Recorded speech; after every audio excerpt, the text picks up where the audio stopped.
On vous l'a dit, on le répète, Nice est de retour.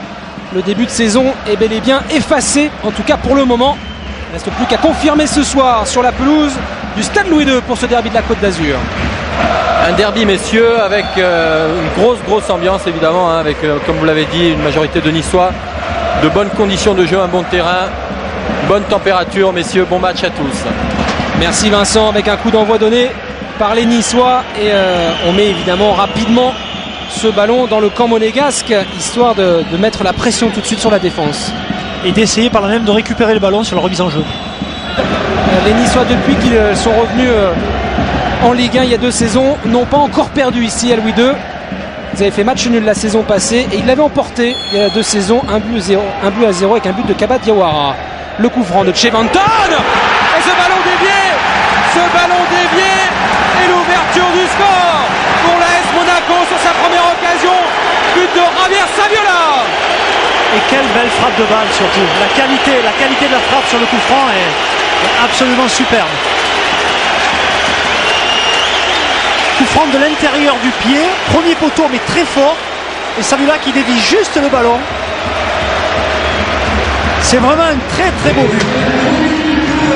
Et voilà en tout cas l'entente chez Chevanton, Saviola tout de suite en lumière. Saviola qui de son 1m68 réussit à placer sa tête devant Cobos et réussit ensuite à tromper Damien Gregorini. Ben voilà en tout cas ce match lancé après seulement 6 minutes de jeu. Monaco donc qui mène 1-0 face à Nice. C'est bien fait le 1-2, le centre des Chouafni. Ballon renvoyé par Rodriguez, la frappe est au-dessus. Oui, première occasion des Niçois. La frappe de Sébastien Roudet. L'avantage des ballons rentrants comme ça, c'est qu'un défenseur même peut marquer contre son camp parce qu'il y a beaucoup de monde.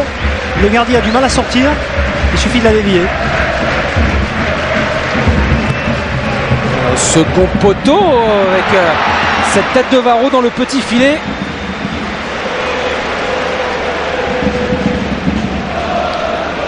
Ce qui est bien joué, c'est surtout d'avoir varié. Le premier coup franc était au premier poteau. Avec le deuxième, on surprend tout le monde. Et c'est dommage que Varro n'ait pas pu redresser la balle et essayer de la remettre dans le centre. Parce que ça aurait pu être une occasion de but. Et ça met un petit peu en difficulté la défense niçoise. Ah oui, absolument, mais ça, absolument. Et puis surtout, ils font des appels intelligents. C'est-à-dire que lorsqu'il y en a un qui vient chercher la balle au milieu, ben les deux autres partent en profondeur. Donc ça déboussole un petit peu. C'est bien fait là pour Evra. Avec Saviola toujours, Saviola qui va contourner peut-être la défense.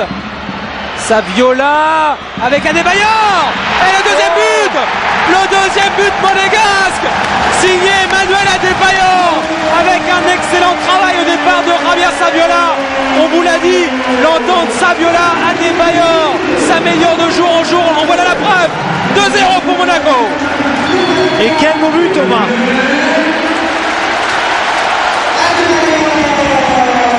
Saviola qui fixe, qui part en dribble, on a l'impression qu'il va aller sur le côté pour essayer de frapper ou centrer. Et ce magnifique petit ballon sur la tête de Chevanton qui lui-même dévie pour Adebayor. On sent justement cette recherche permanente de créativité de la part des trois attaquants. Il y a 10 secondes avec Vincent, on parlait justement de cette osmose qui règne entre les 3 attaquants. Des appels intelligents, différents, on en a la preuve. Et une très belle tête piquée également d'Adebayor. Et un but tout en mouvement. Dans les pieds de Gregorini. Et un but tout en mouvement, Franck. C'est vraiment magnifique. 3e but de la saison pour Emmanuel Adebayor. On le dit, en train de franchir des paliers à chaque match. Mais c'est vrai, on l'avait vu excellent à Lyon. Époustouflant, on va dire, face au départ avec 2 passes décisives dans les 10 premières minutes pour Calonne et Saviola. Et là, il termine le travail avec ce but. Et passe décisive également de Chevanton. Exactement. Du premier but messieurs, sur le coup franc. Oui, Vincent. Oui, excusez-moi de vous couper. C'est parce qu'il va y avoir un changement ensuite donc à la blessure d'Olivier Chouafni qui n'arrive plus à courir. Bien, notre horaire réagit instantanément et va faire rentrer certainement Serge Dié dans le camp monégasque. Et puis finalement, oui, encore un coup de pied arrêté. Ça a basculé sur ce coup franc. Et puis le deuxième but, par contre, il n'y a rien à dire. C'est vraiment magnifique, quoi. Et regardez dans les tribunes cette petite image proposée par Jean-Pierre Turot. Mohamed Calonne aux côtés de Diego Pérez. Les deux suspendus. Ils sont là évidemment pour supporter leur partenaire. Monaco en ce moment, hein. C'est vraiment c'est beau à voir. Le corner sortant tiré par Chevanton. Cette tête, la tête de Maicon captée par Gregorini. 0 pour 20 minutes, ça fait mal, mais tout est possible dans un derby comme ça. Justement, un derby physique pour l'instant à l'avantage au score, mais aussi sur le terrain de la part d'une bonne équipe monégasque. Monaco, là, ce soir, pour l'instant, est impressionnant, quoi. Ils ont tous les duels, toute la réussite, et c'est eux qui ont mieux entamé ce derby, ça c'est sûr. Merci. Il y avait donc une option vraiment offensive, hein, choisie par Gernot Rohr avec l'entrée de Jan Koskas, un attaquant, à la place de Grenet, un défenseur. Dans cette position défensive, qui commet cette erreur. C'est vrai. Et Gaël Givet est revenu se placer dans la surface de réparation. Attention avec ce ballon-là et cette tête d'Adebayor qui a failli tromper Flavio Roma, me semble-t-il. Le corner, le coup franc était magnifiquement bien tiré. Et effectivement, hein, c'est Adebayor qui a failli marquer contre son camp. Corner pour les Niçois, tiré par Roudet au second poteau. Sans problème pour Roma. Le match et après 20 minutes on mène 2-0 et c'est tant mieux. Et justement, on sent beaucoup malgré les 7 matchs en 21 jours, beaucoup d'enthousiasme, de mobilité. Ah ouais, y a tout le monde qui a envie de jouer ce dernier match avant la trêve et c'est toujours important de prendre 3 points à la maison. Et vous, ça va mieux? Oui, ça va mieux. Merci. Merci. Alors que l'on a revu hein, sur les ralentis proposés par Jean-Pierre, le contact entre Rodriguez et Agali avec un pied haut, on va dire. Très haut. De Julien Rodriguez. Et Victor Agali s'est relevé. Il devrait reprendre sa place dans quelques instants. Alors, on vous l'a dit, hein, c'est un derby. C'est un derby chaud, même si on a l'impression qu'il est plus important pour les Niçois que pour les Monégasques. Les Monégasques avant ce match disaient que ce match était finalement 3 points de plus à prendre à domicile. Mais pour les Niçois, c'est vraiment le match à ne pas perdre. Oui, pour mais c'est mal empêché. je pense que voilà, il empêche Gaël Givet de jouer le ballon, c'est une obstruction. Et au départ, il y avait ce geste assez incroyable de Chevanton qui n'a pas pu poursuivre.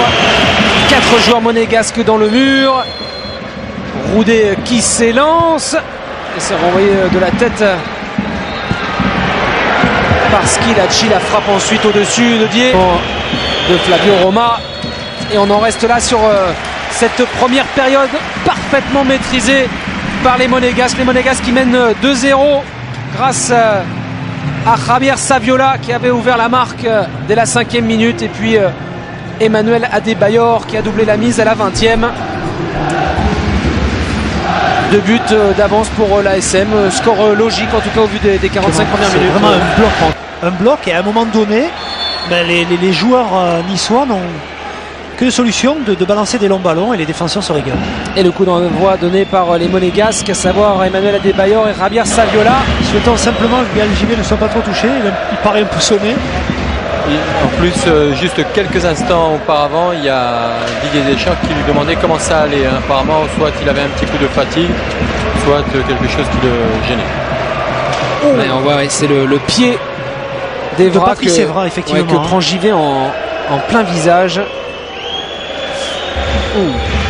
Image impressionnante.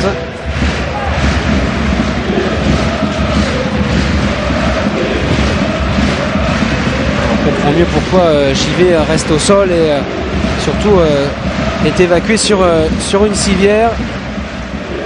Déjà touché au genou en première période. Gaël Givet est là sonné.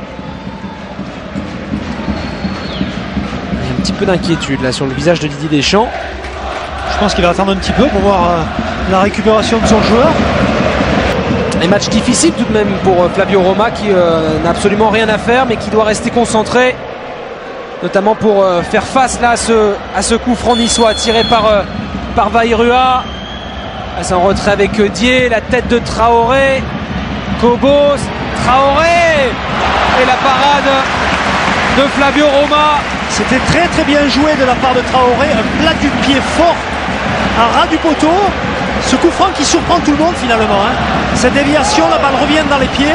Et là, ce petit plat du pied, hop, il va chercher. Mais quelle belle détente. Et on revient au jeu avec ce corner renvoyé par la défense de Monaco. Et on revient avec ce nouveau coup franc. Avec de nouveau Vairua. Flavio Roma ne prend pas de risque. C'était un coup franc bien tiré aussi, avec une belle déviation justement d'Agali. Coup franc rentrant, très travaillé.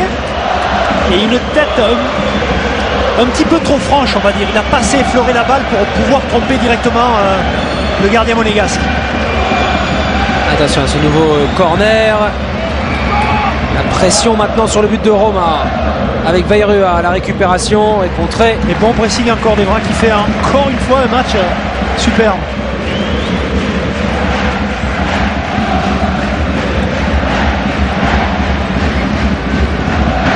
Allez, le gym qui presse là avec ce centre en corner. Et les supporters niçois réclament une main de Gaël Givet.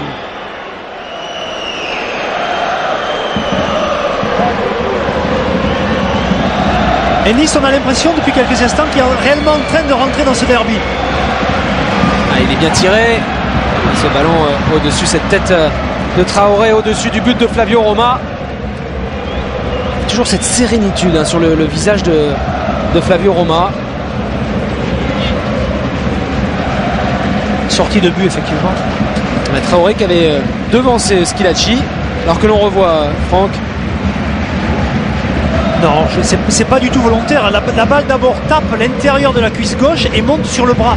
Mais sincèrement, à la place de l'arbitre, je n'aurais pas sifflé penalty. Gregorini qui est sorti au devant d'Adebayor. Belle anticipation de la part du gardien niçois qui a pris une belle balle.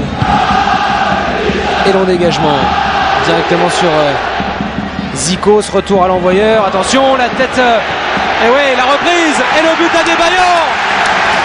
L'erreur de Gregorini qui est sorti de sa surface et qui remet ce ballon directement sur Adebayor pour le troisième but monégasque. C'est très dur pour Gregorini, vraiment.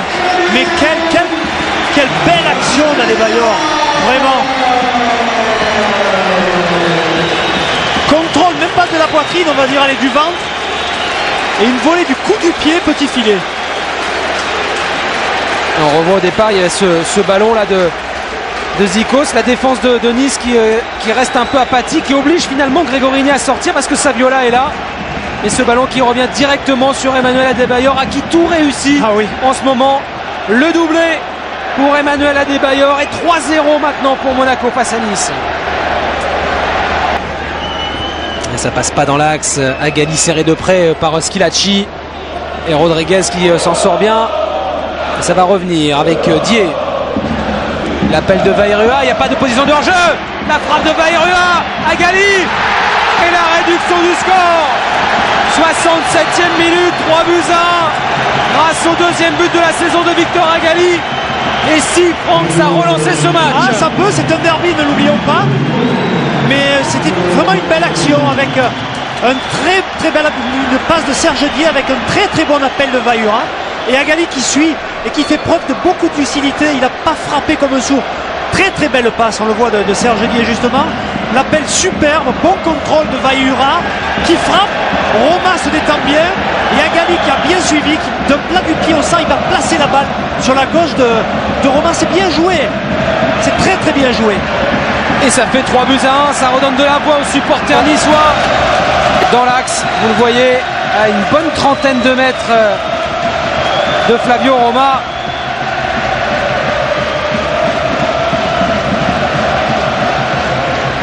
Balmont et Dié se présentent, semble-t-il. Il va sans doute y avoir un décalage. Ça va être un décalage de Vairua pour Balmont qui va arriver lancé. La frappe de Balmont. Oh, la parade de Flavio Roma. Mais que la frappe était belle et que l'arrêt était somptueux.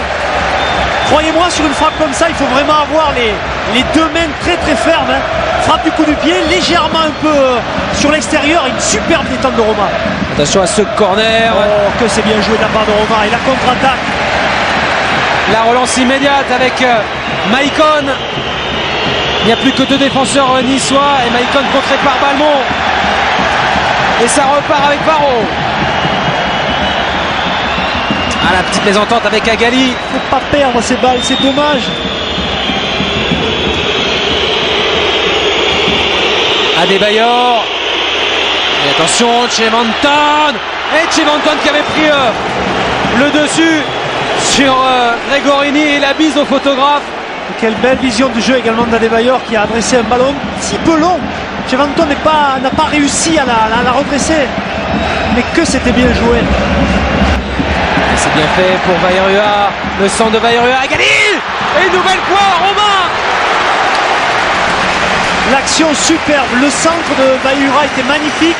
Plat du pied d'Agali. Et puis c'est Monsieur Romain dans les buts. C'est vraiment quel bel arrêt. Il est surpris. Il n'est pas forcément sur ses bons appuis. Mais le centre est parfait. Plat du pied.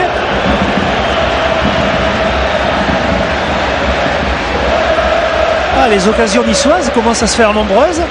Mais ce qui se passe surtout, c'est que les Niçois, notamment au milieu du terrain, sont en train de gagner la guerre du milieu du terrain. Et une nouvelle fois, Agali passe à Romain. Il est passé, Victor Agali pour le deuxième but niçois. 70e minute, 3 buts à 2.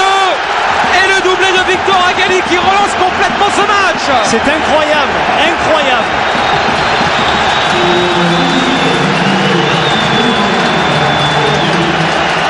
Alors la question que tout le monde se pose, était-il hors jeu? On verra pas sur ce plan-là, mais encore, quelle belle balle de Serge Dier. Il fixe bien le gardien. Cadrage débordement, dirait au rugby, et d'un plat du pied, il marque dans le but vide. Et pour une fois, Romain un peu court face à Victor Agali. Mais c'est vrai que sur ce coup-là, on a vu l'attaquant niçois vraiment partir. Ah oui, absolument. Alors qu'évidemment, ça s'échauffe dans les tribunes avec un supporter là qui a tenté de pénétrer sur la pelouse, arrêté Manu Militari. Gaël Gibet en train de se faire soigner sur le banc. Et les supporters niçois, vous les entendez, qui poussent. Yann Koskas, Agali, la frappe d'Agali et le troisième but, l'égalisation de Victor Agali, le coup du chapeau. Et quel retournement de situation hallucinant! Et on peut parler d'erreur défensive également. Les deux défenseurs monégasques se gênent. Et Agali qui était derrière en embuscade et qui réalise un amorti de poitrine absolument somptueux. D'un plat du pied encore marque ce but. Mais quel derby, Thomas! Regardez, longue passe, deux défenseurs qui viennent à la lutte, déviation de... Et sans doute Maïkon il me semble, qui couvre Agali sur cette déviation de la tête de Yann Regardez Koskas. poitrine comme il est bien, comme il est beau, disons. Et toujours ce plat du pied. Le plat du pied est vraiment la partie du pied qui permet d'être le plus précis possible. Et toujours ce côté gauche, oui, déviation de Jean Koskas effectivement. Et là ce plat du pied, bien ouvert, pour aller mettre le ballon hors de portée de Romain. Et en 10 minutes, excusez-moi Vincent, mais en 10 minutes, c'est les Niçois qui inscrivent 3 buts ici sur la pelouse du Stade Louis II. Partout, il reste un beau quart d'heure, donc tout est possible dans ce match. C'est un vrai derby. Ah, là c'est parti, là, depuis la deuxième mi-temps, là c'est magnifique, c'est un super match. Merci. C'est vrai Thomas, quel beau derby, hein, vraiment. Dans un très bon état d'esprit, puis dans une qualité de jeu aussi qui est super. Ça repart avec Evra. Evra qui pousse un peu trop son ballon. Bien buté sur l'immense Samy Traoré. Et qui fait un très très gros match, Samy Traoré. Il y en a un autre qui a vraiment un rôle très important aussi du côté niçois, c'est Balmont, qui essaie de placer les joueurs. C'est un peu le métronome au milieu de terrain. Chevanton, bon ballon pour Farnerud dans l'axe. Pour le Chevanton passe à Gregorini. Oh, attention à ce ballon. On s'est sorti sur sa ligne. C'est sorti sur la ligne. Et c'est un corner. C'est Abardonado, me semble-t-il, qui a sauvé ce ballon face à Adebayor. Et il s'est sacrifié, littéralement, Pancho Bardonado.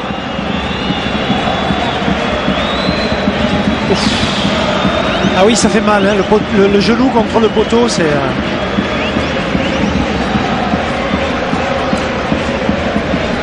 Et il s'est relevé, Pancho Bardonado. Le coup franc tiré par Chevanton. Ballon sorti de la tête par Como. Beaucoup plus prend l'espace. Attention à la montée d'Evra. Evra pour Chevanton. La frappe de Chevanton. La barre transversale. C'est pas terminé. Si ça l'est, c'est mal. Avec le retour de José Cobos.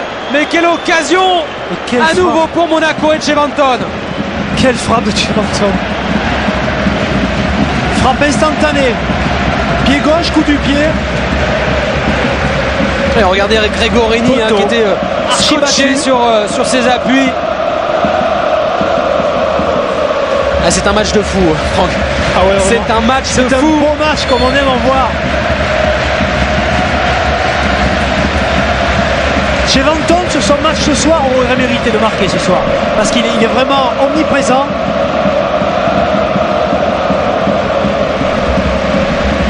Mais le foot est plus exactement au poteau. On a décidé autrement, vraiment encore. La frappe était vraiment super.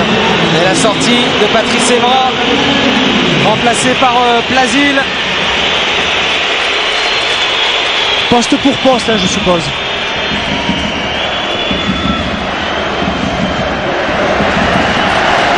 Avec Roulet, la montée de Barreau, c'est bien fait. Le centre, Agali qui laisse passer. Et le but! Le but de Bayrua, le 4e but niçois. C'est incroyable, Thomas. Mais l'action est encore une fois magnifique. Avec une prise de balle. Le centre en lui-même de Varro, voilà. Agali qui s'efface intelligemment et Bayrua qui arrive. On va pas dire à la désespérée, mais c'est presque un tacle de défenseur. Il marque sur un tacle. Mais que c'est bien joué également de la part d'Agali, qui sent Bayrua arriver.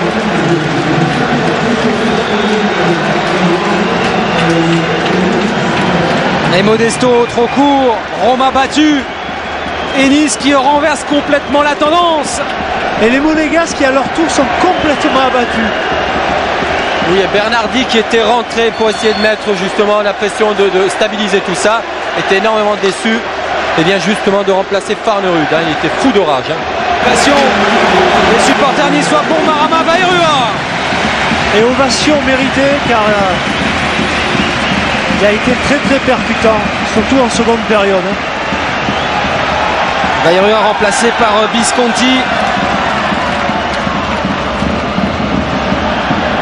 Notre va chercher à garder ce but d'avance. 3 minutes 30 dans le temps réglementaire. Et pour l'instant, on reste sur cette joie de Marama Bayrua. Attention à ce centre. Oui, justement, je suis avec lui. Grande joie, grande satisfaction. Vous avez tout donné. Ah, c'est clair que ouais, on a mal commencé le match. On prend 2 buts bêtes et sur des erreurs d'inattention.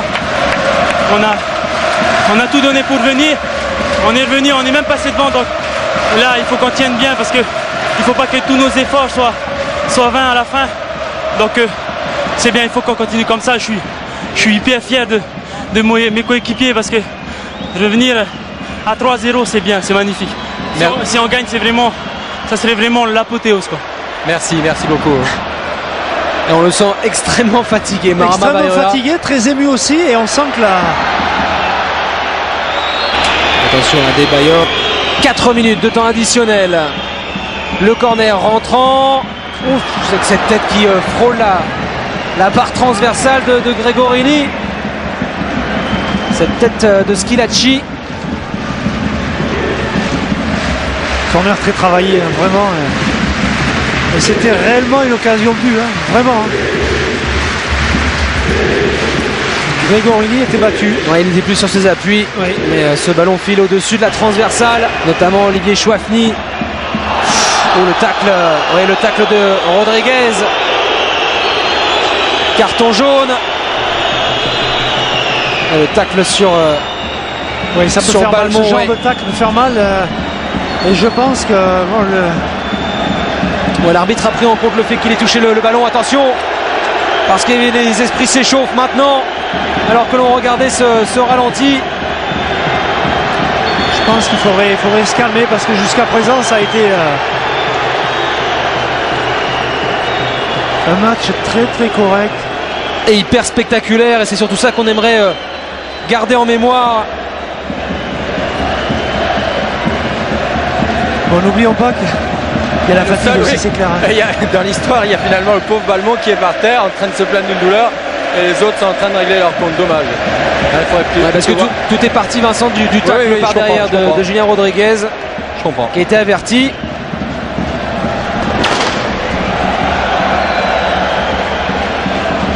Alors Monsieur Poula appelle, appelle tout le monde. Rouge pour Traoré, rouge pour Julien Rodriguez. Fin de match gâché par dommage, cette double expulsion. C'est dommage de terminer ce match comme cela. On aurait préféré garder en mémoire la très bonne première période de Monaco et la réaction splendide de l'OGC Nice.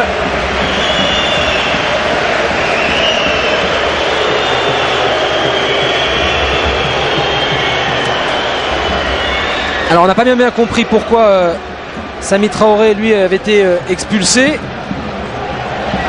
Julien Rodriguez lui avait été averti tout d'abord d'un carton jaune. Là c'est parce que par la suite justement après ce coup franc, les deux se sont un peu expliqués et c'était vraiment limite donc j'allais dire après parce que c'est une action. Est-ce qu'il va mettre fin à ce match? Pas de position de hors-jeu pour Agali. Centre. La frappe ensuite. Et Agali qui a eu en seconde période vraiment un placement toujours judicieux. Il était toujours à la limite jeu. On vous l'a dit, Nice invaincu à Louis II depuis son retour parmi l'élite. Et Nice qui s'impose finalement 4 buts à 3 après avoir été mené 3-0 grâce à un triplé d'Agali et un dernier but de Marama Vairua.